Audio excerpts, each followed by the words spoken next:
Hey, welcome everyone. Thanks for joining us today in the Wells Tech Garage. What are we working on today, Fritz? Today we're working on a Honda Odyssey 2006. Okay, and what are we going to go over? We got a no start crank situation. Okay, no start, no crank, but it's intermittent also, right? Oh, it's true. It's intermittent Oh, power. so it's a real head scratcher. That's right. Those are sometimes the worst. That's right. In case it comes in, if it works, what can you do? Well, exactly. So hopefully we can get through this whole diag today and we can figure out what's going on with it. I'm confident that we can. Oh, I'm pretty sure we are. All right, good. So for those of you guys that caught last week's episode of the Tech Connect, you know already what we're going to talk about today, and you already are prepared for what our t-shirt giveaway is going to be for today. For those of you guys that didn't watch, shame on you. Make sure you watch next time. Yeah, I did miss out. Yeah, exactly. They're not prepared for today. So what we're doing today, guys, is a little bit different. For our t-shirt giveaway today, we're not doing just a question, multiple choice, ASE style type question. We're actually going to ask you guys to help us to diagnose this vehicle, right? That's right. So what we're having you guys do today is I want a diagnostic procedure related to our 06 Honda Odyssey no crank, no start concern. In just a couple minutes here, we're going to pull up a wiring diagram that you guys can take a look at. Go ahead and chat in a relevant diagnostic procedure.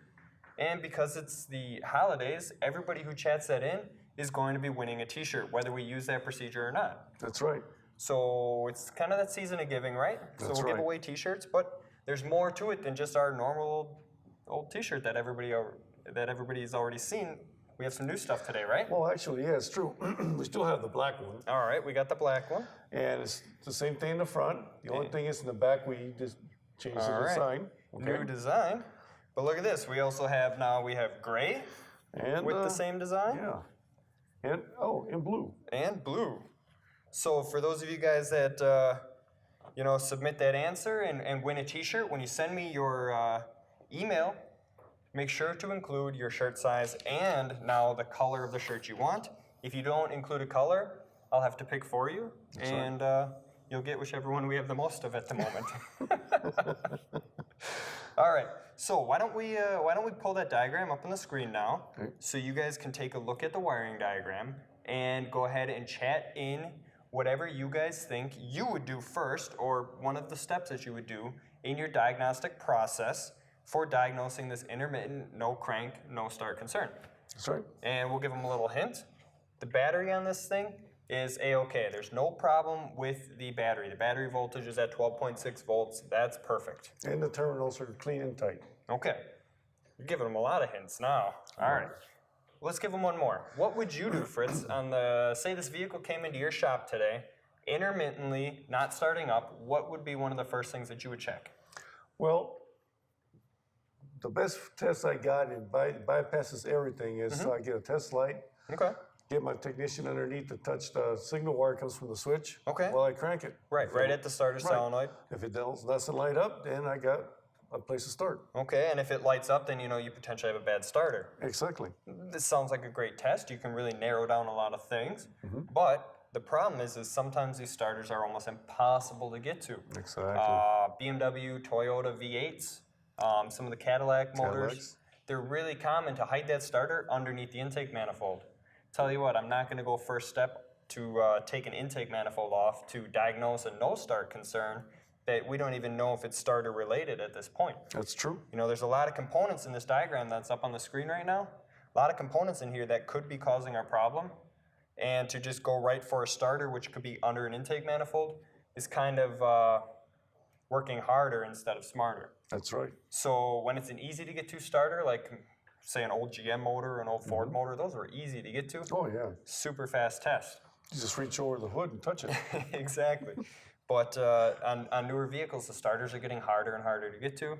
So we got to find out some other tests. And the other side of that is, too, intermittent problems. We got to try and find out something in here that's acting up intermittently, something that's out of spec. Because chances are, when we go over there right now, it's probably going to start. That's right. And it has started every time that we've tried it. Yep. So what do you think? You ready to head over there and see what we got on the screen for comments from you guys? I think we should. Maybe these guys already had enough time to figure out a diagnostic procedure. Hey, I hope somebody gets it. Well, great. Otherwise, we're going to be here a while. That's right. All right, let's go.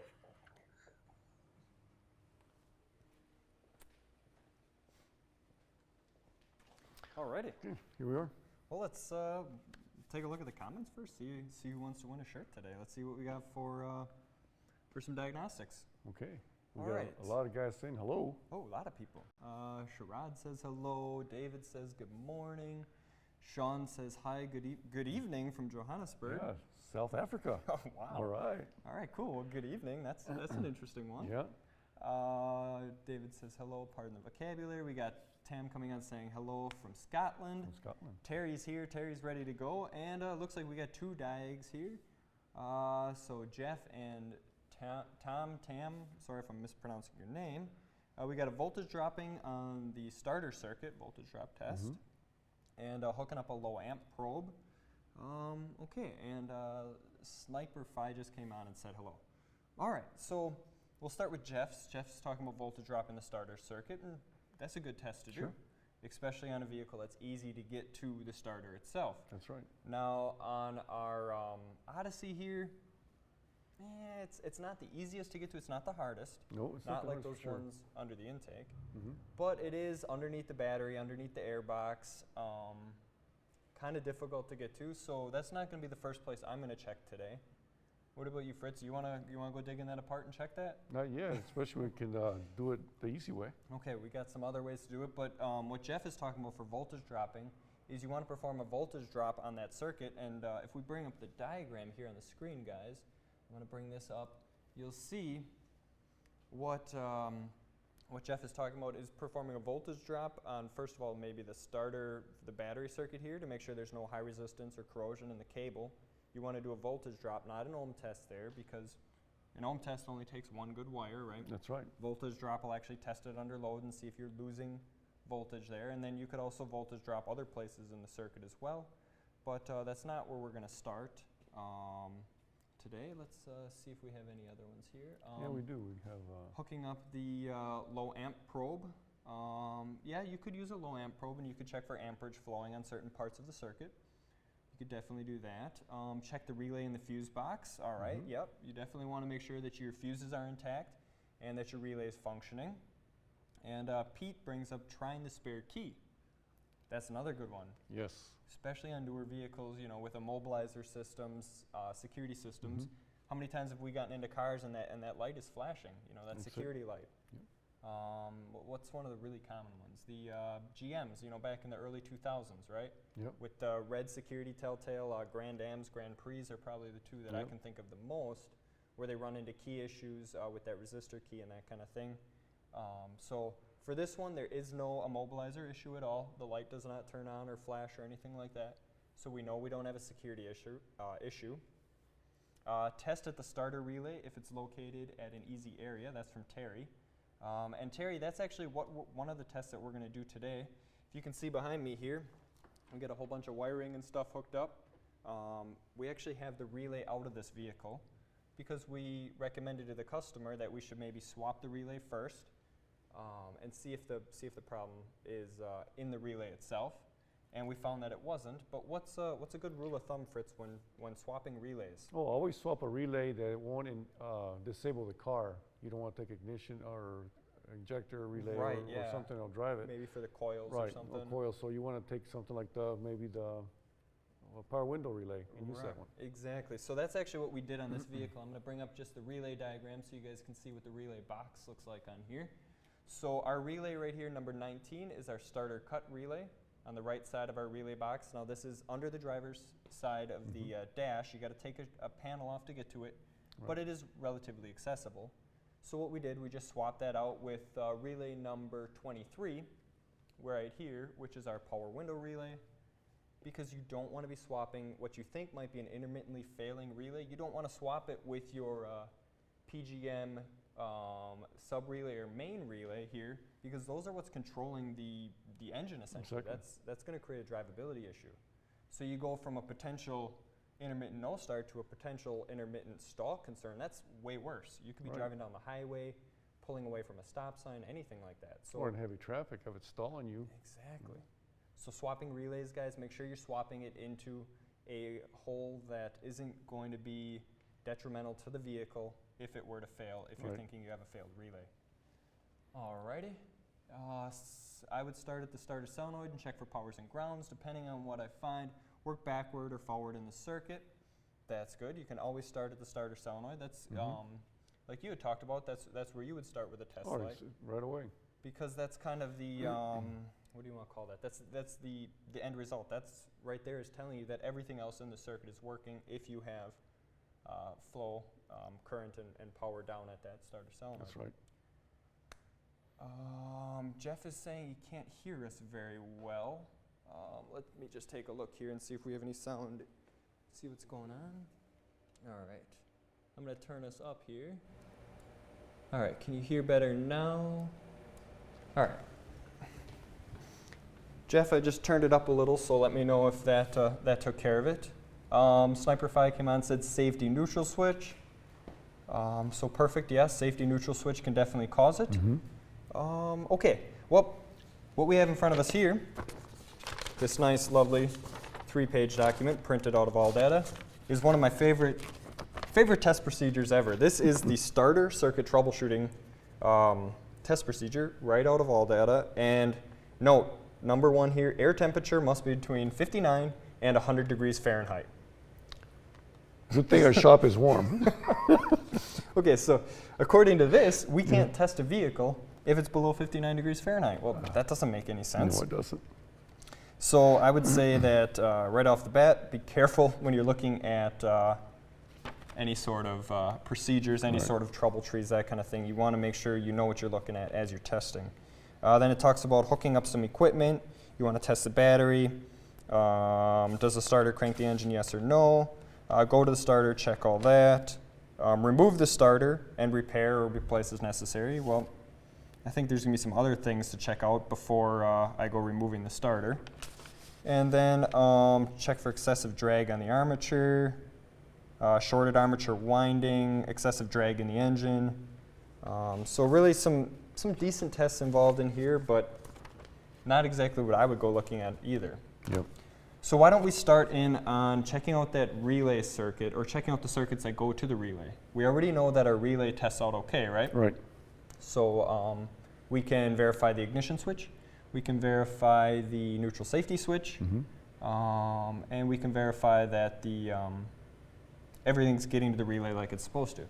So let's bring up this diagram again. All right. You want to head over into the vehicle there.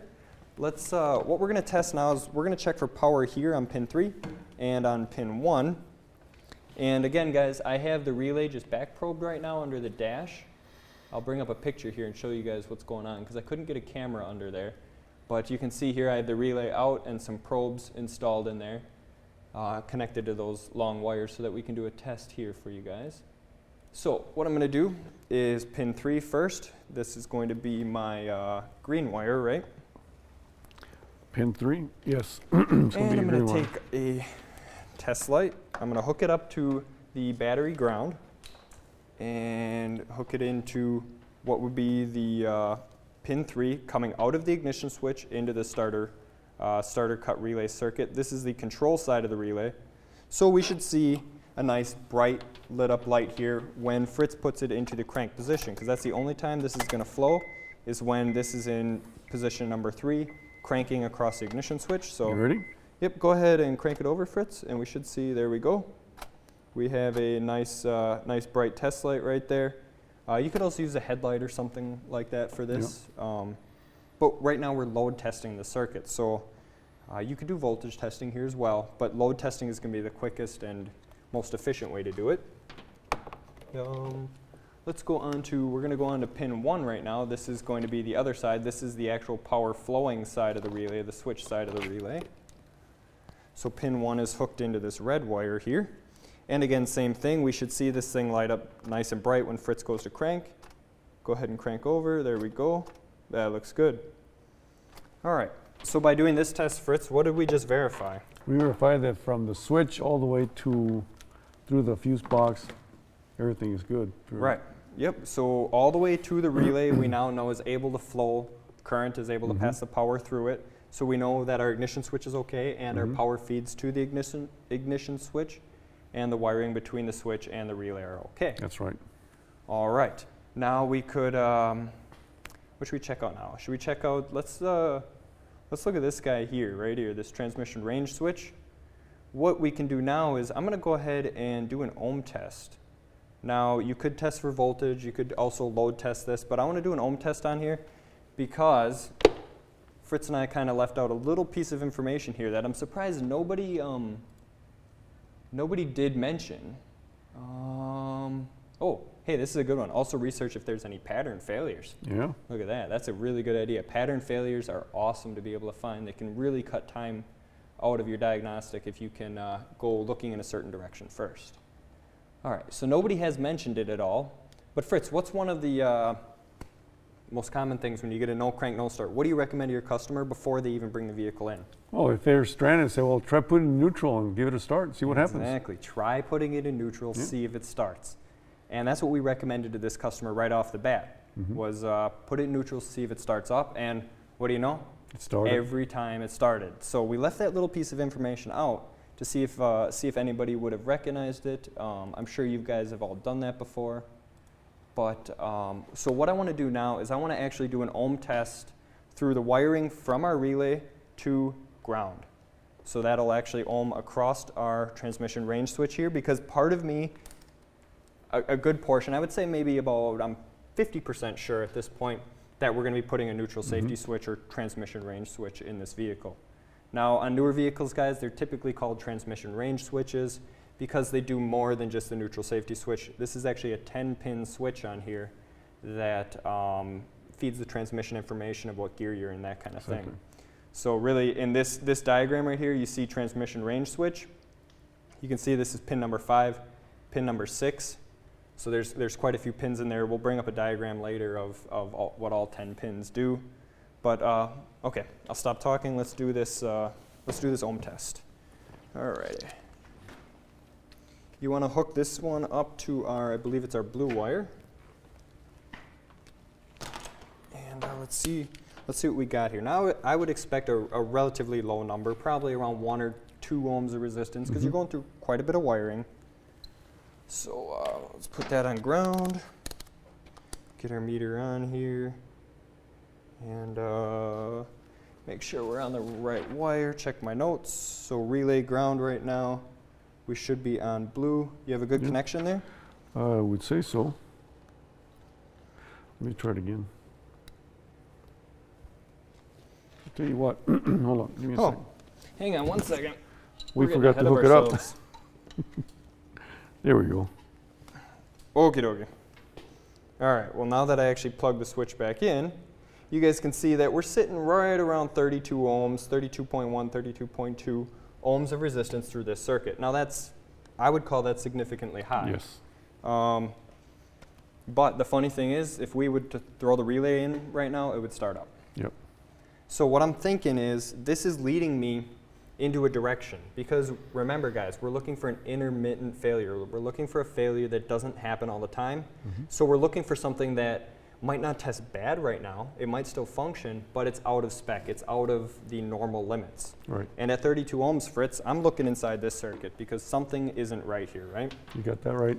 So why don't we lift this thing up and get to our neutral safety switch? And let me go ahead and turn off. Tom Couch here says, so now you tell us it's an auto. All right, well maybe in Scotland by you they have Honda Odysseys that are manual. Yes. But here in the U.S. all of our Honda Odysseys are all automatic. So you're right. I should have told you guys up front that it was automatic. I left that out. I'm sorry, guys. All right, go ahead. Let's lift this thing up and let's take a look at our neutral safety switch or our transmission range switch. Alrighty.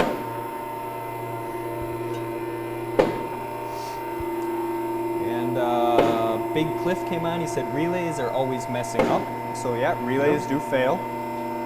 Actually, what we found out on Identifix was that commonplace was the one of the procedures out on Identifix said somebody had said that they replaced the starter, the ignition switch, and the starter relay, and they still had the problem acting up. That's right.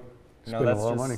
That's just taking that good old parts cannon, Yeah. firing it at the car, and hoping you get it fixed, right? Right. Well, by doing a test similar to what we're doing now, we're looking for something that's not failed at this point, but is on its way out, is failing intermittently.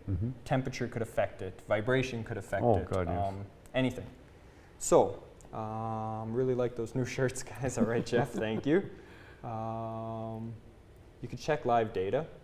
That's true. Make sure it's in park. Move the gear selector. All right, so we're getting tons of good stuff here, guys. Live data. I did want to talk about that. With live data, guys, this thing actually has multiple circuits inside of the switch. I think now's a good time. We'll bring up that diagram quick of the rain switch with the PCM inputs. Okay, so up here, I know I had to cut part of the diagram off so we could see it on the screen, but up here is the PCM. So this is all our PCM inputs. Right here is, just like we saw in the other diagram, pin 5. Pin 6 is our path to ground, so this is neutral safety switch, essentially, of our transmission switch. And then this circuit here is telling the PCM what gear you're in. So actually, what's interesting about this is this thing could have a failed circuit here, right here, but the PCM would still know that the car was in park or neutral. That's right. So whenever we had this thing act up, and I actually did have it fail one time on me, where it didn't crank over, the PCM still said it was in park or neutral. All right, so you got to be careful with what you're seeing Be careful with and that, what's happening. Yeah. because this has 2 park neutral circuits inside of the switch. And we'll show that. We actually took one apart for you guys to see. We'll show that in just a minute here. But let's go ahead and ohm this thing out and see where we're at here. And I left my meter on top of the vehicle, of course. All right, so let's switch over to here and take a look at this guy. So you can see here is the connector, and again, like I said, there's 10 wires on this thing. There's quite a bit of wires here. And we're in the park position right now, shifter's in park. If you guys can see these white dots here, I had marked the switch so we could see where park was on it. I'm gonna go ahead and unplug this here, move that out of the way, and hook some wires up, pin 5, pin 6, and just to save time, I had already looked these up, but you could find these on a pinout diagram to be able to find what is what. Let me grab some leads here. And here, I'll give this to you. Okay. And find my leads before I get tangled up here. That's the only downside to 10-foot leads, is you get tangled up in them. All right, so I'm going to hook up our one here and pin 5. And let's take a look at what we have for an ohm reading here. All right, you want to hold that up on the screen there, Fritz? Yeah, get it over here. Oh, I'm standing on the lead. And surprisingly, we got 3.8. I am very surprised. You want to tilt it just a little bit? It's kind of shiny. There we go. Catching reflection. Okay, so we're at 3.7, 3.9 ohms. That's not what I had expected to actually see here, guys. But it's an intermittent problem. But it's an intermittent problem. Okay, perfect. So, well, Fritz, let's when we tested this, it was at 30-something ohms, right? Yep. So an intermittent problem, it's going to be, by nature, intermittent. Right now, it's just fine. I would say 3.8 ohms is a little on the high side, but probably okay. Yeah, it would still work. I don't know if I would condemn the part at this point. But what I want to do now, guys, is I'm going to actually go ahead and loosen this switch up. Now, this switch is adjustable. So if you want to swap over to this, Dave, I'm gonna loosen this guy up right here, and watch what happens when I turn this. You want to just hold the meter just a little bit over more, towards you. Towards me here? Oh, sorry, other way. Okay. There we go. All right, guys. So what I'm doing right now is I am actually moving our switch, so it's still in park. The switch still thinks it's in park, but look at our meter changing. This is telling me right now, guys, that we have some poor contact inside of our switch. As long as this is in the park position on the inside of the switch, we should remain consistent across the board. Pretty much, yeah. But you can see. Yeah, I'll jump up to 180, 250. Look at that. Yeah. So this little bit I'm moving it here, this might be excessive to go end to end, but it's going to move a little bit. Temperature is going to expand or contract. There, we just had OL across the switch. That would have just caused a no start. So, all right, that looks good. So by doing that, we just were able to verify that there's something going on inside of this switch. And you know, that's what we had kind of thought. But now I just went from being, you know, about 50% sure by shifting it down into neutral. I was about 50% sure that that was our failure. Yep. Now I'm over 90% that this switch right here is causing issues. You're right about that. And at 90-ish percent, I'm okay with putting a part on if I'm 90+% sure. Yep. But because we have the time here, we're able to become 100% certain. So let's take a look at what we have up on the screen here. Here is the switch taken apart. We have the sliding contact arm. That's what the actual manual lever of the transmission is moving. Sliding on these contacts inside here. If we go one picture over, look at this. All right, this nasty looking stuff inside of here is actually the contact points where that sliding arm moves. So these 4 points right here, these are all of our park circuits. So our neutral safety switch part and our transmission range switch part. They're kind of doing separate things, but they're doing the same thing inside the switch. So you can see right here is where I want to point out, guys, right? Let me grab this. This point right here and right here, there's actually a divot worn into the inside of the switch. And what is that going to do for us? Well, there's where you lose your contacts. There's exactly where we lose our contacts. So you can see that we have tons of contact area here on this side for room for adjustment of the switch itself. But we're not using that because of where the switch was set against the transmission. So by looking at this, I'm happy with replacing this switch right now because this is worn out right here. These are divots right here. It's causing a high resistance complaint intermittently, causing an open circuit, which therefore would not allow our starter relay to ground, therefore would not supply power to our starter solenoid. Our other circuits here, you can see there's some wear, but not as much. This would be reverse right here, this line here. This is reverse, neutral, and drive. And you can see on neutral, there's not really any divots or anything worn in there. Nope. So this neutral circuit looks good, and chances are, every time they drop this thing into neutral, it would have started up just fine. So we've condemned the switch on this. We installed the new switch, and the customer was happy. Everything was fixed. It went out for about a month already. It's been out with the new switch installed, and no complaints at all.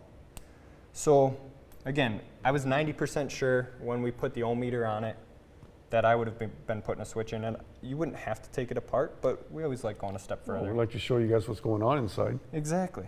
And because we have access to the parts, we went ahead and opened up a new one for you guys. On the screen here is a brand new switch, and you can see all of our contacts are nice and clean and shiny still. There's no sort of rub through or corrosion on there. So yeah, I guess moral of the story is this is a physical wear sensor switch. Over time, you know, you shift that thing, this thing's got 180,000 miles on it. Just think how many times it went from park to drive back and forth. And you always gently put it up into park, right? You don't hit the brake and slam it into park and get out, right? Not really. So it can cause wear inside there. Yeah. You know, another wear component would be like a fuel level sender is another component that I would assimilate with this. So, okay. So we figured out our intermittent failure. We had, holy cow, tons of comments. I mean, look it up on the screen here, guys. Look at what you guys are all saying here. Holy cow. I like the one I just saw. It says, it looks like the washing machine switch on his washing machine at home. Gear selector, Big Cliff says sneaky, make sure it's in park. All right, live data, make sure it's auto. Relays are messing up. Let's see what else we got here. Check the shift cable adjustment.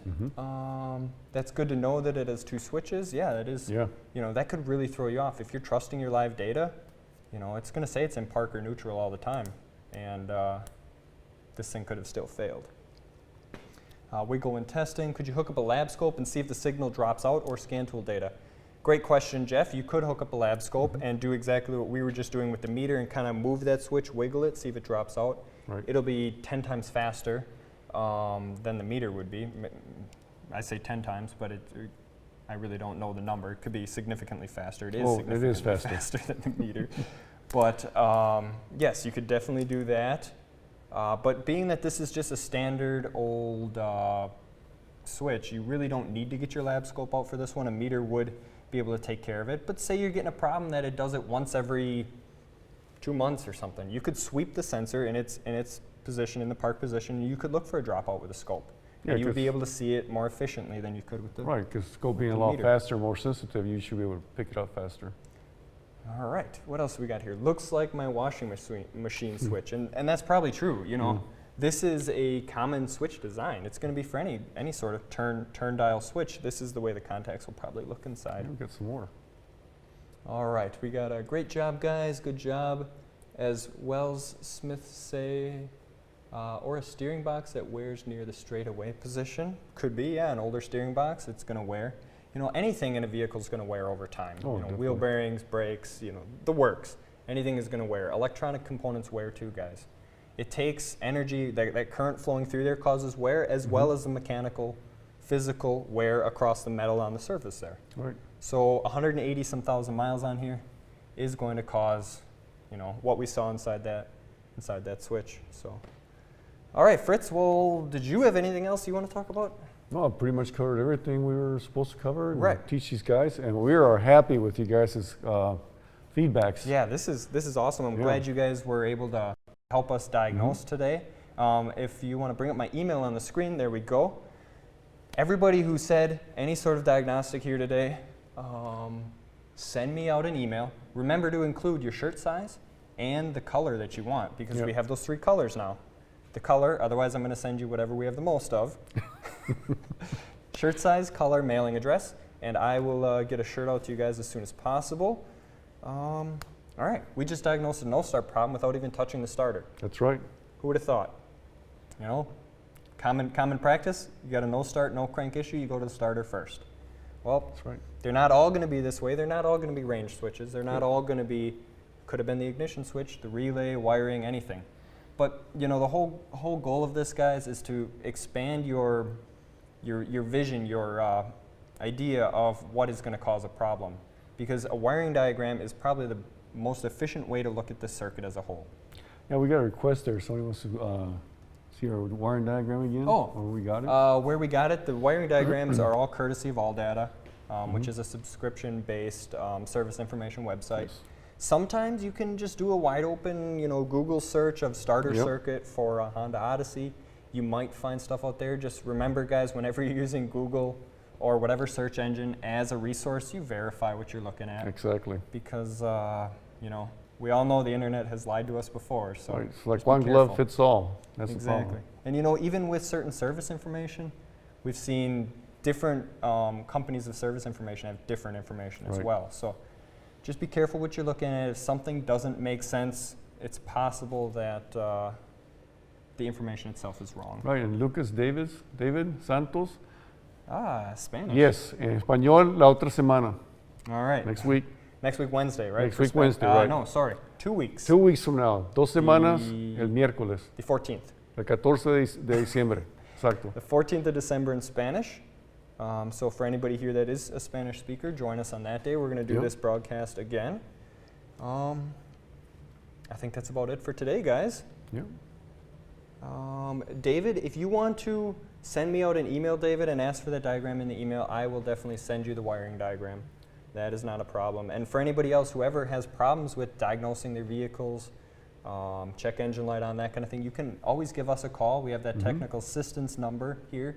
So just call us at the 1-800-558-9770. That's our technical assistance number. You press prompt 1. We'll get you into the tech services department where myself or Dave, who's running our switcher today, or Glenn, any of those guys would be happy to help you guys out on our hotline. And yeah, so 1-800-558-9770. I think I got that. I'm glad you know it by heart because I don't. I should get that on my shirt here, right? All right, guys. Well, I think that's it for today. So thank you for being there, guys. Without you guys being there, we would not be here. We really appreciate it. I hope everybody has a happy holiday season, and we'll see you after the first of the year. Thank you. Thank you. And Ivan, I will be at noon. The transmission in Spanish. All right. Thanks, guys. Yep.